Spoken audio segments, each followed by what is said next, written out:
1, 2, 3. USA! It's a sequence lacrosse fans have seen countless times here in Manchester and in the last 15 years since he first brandished a long pole as a hot prospect out of Philadelphia. Kyle Sweeney strips an opponent or sucks a loose ball off the ground, sprints the length of the field like a gazelle, runs the point, burns the defense, and scores.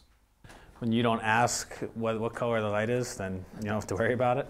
So I've yet to ask when I can go and when I can't go. So I would say it's always on green. Sweeney's energetic play has ignited the U.S. time and again. The 29-year-old long-stick midfielder had 5 goals and 2 assists in 5 games entering Thursday's World Championships semifinal against Japan.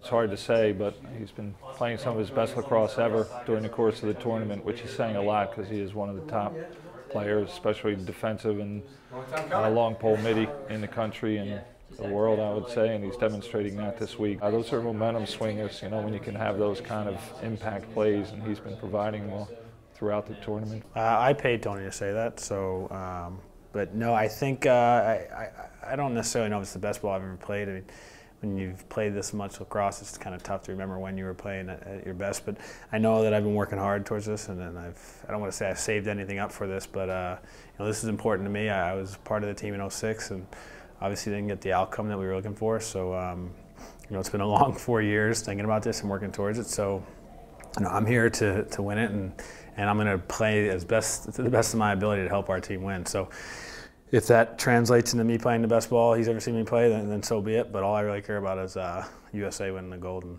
a couple days from now. Sweeney, one of 5 players remaining from the team that lost to Canada in 2006, plays with a ferocity that undermines his otherwise cool demeanor.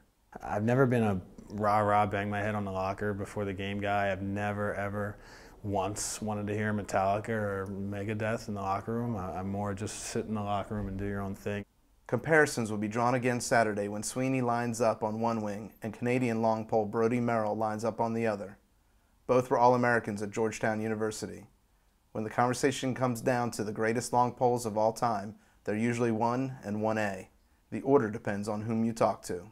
You know, I'm a real Brodie Merrill fan, there's no question about it. I've seen a good amount of him, but I'm obviously very biased the other way from our Kyle and mine, my Philly roots to on through the barrage and onto this team. So you know, there were times this week when I've even been thinking in my own head like Brodie who, you know, because people talk about Brodie, and everything they say about him is well deserved. He's a great kid and a phenomenal player, but the way things are going right now, Kyle's playing better, in my opinion.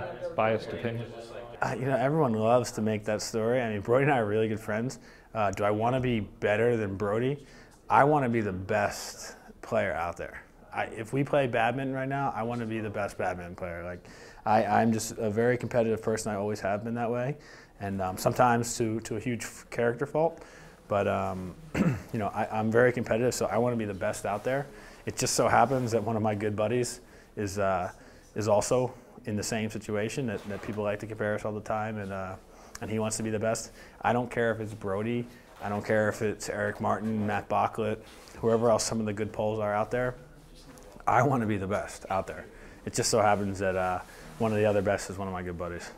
Sparks fly when Kyle Sweeney is on the lacrosse field, but it will take a team effort, he says, for the underdog U.S. to beat Canada.